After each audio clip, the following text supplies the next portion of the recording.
I'm going to show you something that uses a coin and a rubber band. Everything can be borrowed, everything can be examined. I'm going to place the coin at my fingertips, just like this. And the rubber band will be threaded between my fingers and the coin. That way, it's almost trapped like a pair of handcuffs. But watch, in slow motion, as that rubber band slowly, strand by strand,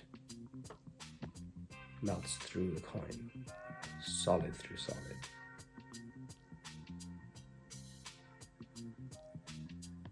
Everything can be handed back, everything can be examined. Yo, welcome to Tutorial Tuesday. It's my favorite video to film of the week. It's the video where I teach you an idea or a creation of mine that I've never shared before. So this week's a very interesting one. This is inspired super heavily by Danny Goldsmith's Crazy Man's coin cups, where you take two coins and they visually melt through each other with a surprise kicker ending. This is my way of doing it with a coin and a rubber band. Completely different. The methods are so different that you wouldn't recognize them if they were painted up as other objects. But if the full inspiration comes from the incredible work of Danny Goldsmith. So I'm going to tell you right now, this isn't a trick that you just perform standalone. This is a trick that you add to your coin work or your rubber band work as an extra phase within routines. The nice thing about this, however, is that it's a great segue piece, because if you do coin work or rubber band work, you should always be looking, whatever pieces of magic you do, it's always interesting to try and flow into and out of other styles of magic without being so blunt and obvious. So if you start with some rubber band stuff, and then you want to get into coin work, this can be the phase that you add in, where you say, oh, actually, let me show you something with a coin.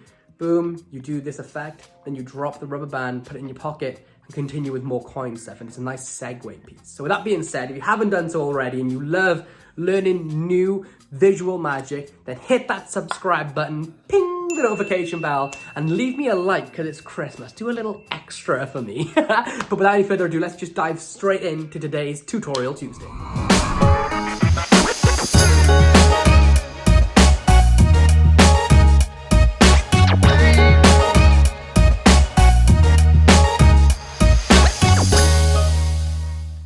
So here's how it works. It's true, this is completely impromptu, fully borrowed. And that's very easy to do. The only things that really take this to the next level are the nuances, the tiny details that are added to the performance that take this from a potentially obvious trick to a very visual piece of magic. So this is how it works.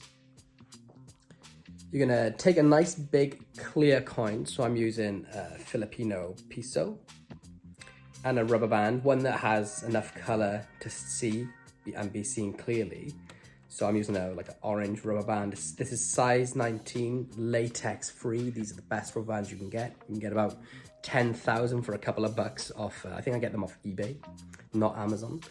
And I'm wearing a black shirt, right? Just so it stands out a bit more. And here's what's gonna happen. Depending on your dominant hand, you're gonna take the coin and place it in between your thumb and your middle finger, okay?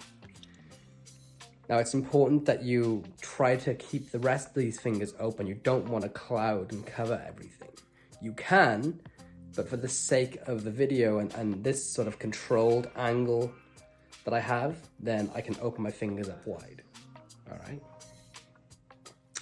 Next, you're gonna thread the rubber band between the coin and your fingers, right? So you do that by placing it on your index finger on your right hand and allowing it to drop into this gap before reclaiming it with your thumb.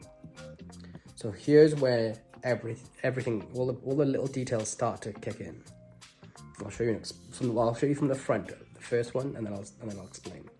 But the first thing we're going to do is we're going to show this image, right? So we're going to show this image of the rubber band hitting against the coin. And it's important that it's hitting in the center of the coin, because that's the conditioning that we're setting up for them, right? So conditioning is when you show the spectators something which later on will be different, but they'll believe it's the same image, the same aesthetic. So the conditioning is that I'm showing it in the center of the coin. I'm showing this all around, okay? So they're gonna believe this is exactly what they see the next time.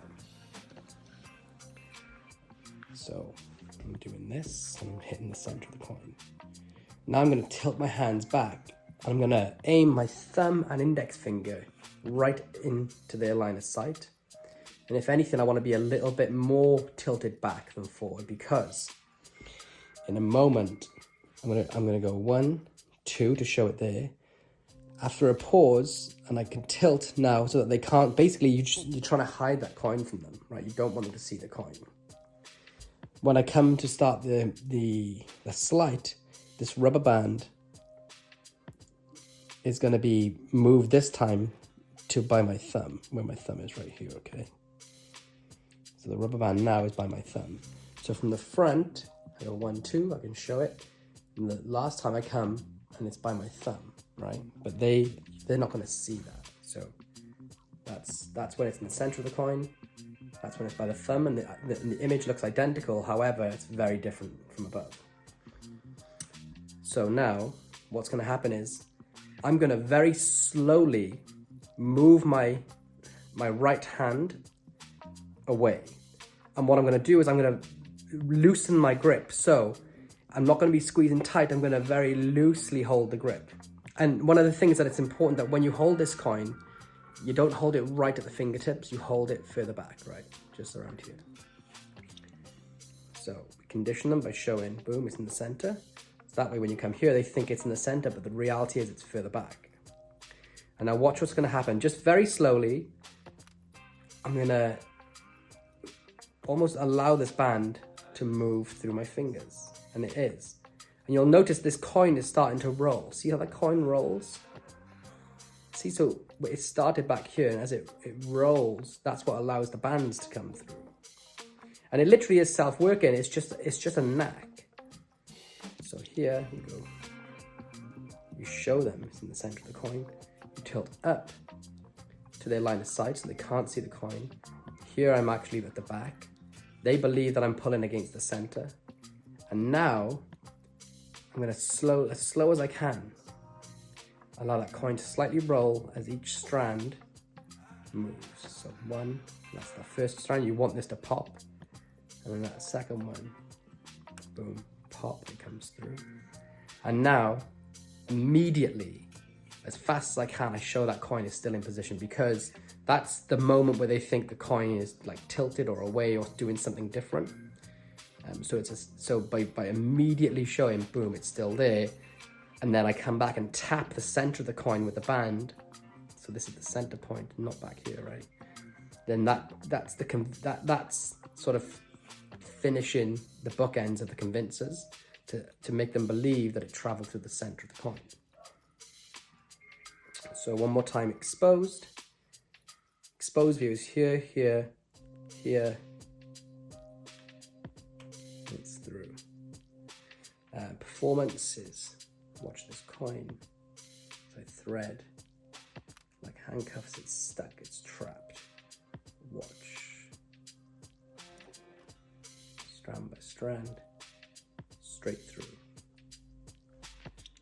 And that's it. It's that simple.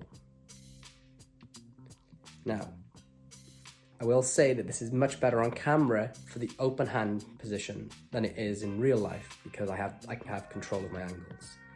But if you want to perform this in real life, you simply add a bit of cover. So to do that, you do exactly the same thing, but instead of keeping these fingers open, I'm going to bring them in, and now you have a lot of cover. Okay, it's not as visual, but you can come here, you can show the coin is trapped. So watch, it melts through that coin just like this. Boom. And this is one of those secrets that because you've seen it, and now you know how it works, if any of you didn't, and you're also magicians watching this, you can't unsee it, right? You can't not know how this is done now, because I've just taught you. But laymen will surprise you. This will really throw them. They're not going to expect it, and it will fool them a lot more than you think. I've been doing this quite a while. You can see I posted on Instagram a couple of years ago. This is a really fun piece to do. And if you are unconfident with it, I would just say try it, perform it on some friends with this hand position. I think you'll be pleasantly surprised. But I wouldn't just do it on its own. I would do it amongst other pieces of magic. I hope you all enjoyed today's Tutorial Tuesday. Of course, I'll be back on Thursday with Theory Thursday and the Sunday session. But I just want to say I hope you all enjoyed learning that. It's been like a little bit of a baby effect of mine. You'll see I posted it a couple of years ago on Instagram, or last year, 18 months ago, a while back. I've been doing it ever since. It's not a trick to be done standalone, so I wouldn't just walk up to somebody and say, hey, watch this, boom. It needs to have some padding around it. It needs to be basically a phase within some other rubber band work and some other coin work. And like I said, it's great to segue from coin to band or band to coin work using this this effect. But the real magic in this are the tiny convincers. They're not incredible convincers, they're not super creative convincers, but they're the difference between having a trick and having a piece of magic. And this is applicable to everything that you do. So you can have a great method but without having the little tiny details, it is just a trick. But when you add the nuances in and the timing of everything and all the details that convince people that what you're doing is real, that's when it goes from just an interesting method or just a trick to a piece of magic. So work hard on the nuances and the magic will take care of itself. So I hope you all enjoyed it, guys. Please do, if you want to see way more of this stuff, I'm posting 3 times a week, Tutorial Tuesdays, Theory Thursdays, and the Sunday session. Hit the subscribe button. You know what to do. You don't want to miss out on this stuff. And if you're feeling generous, ping the notification bell so you get to see it all before everyone else. I've been Lloyd Barnes. It's been Tutorial Tuesday. I can't wait to see you all on Thursday. Thank you all so much for tuning in. Ciao for now.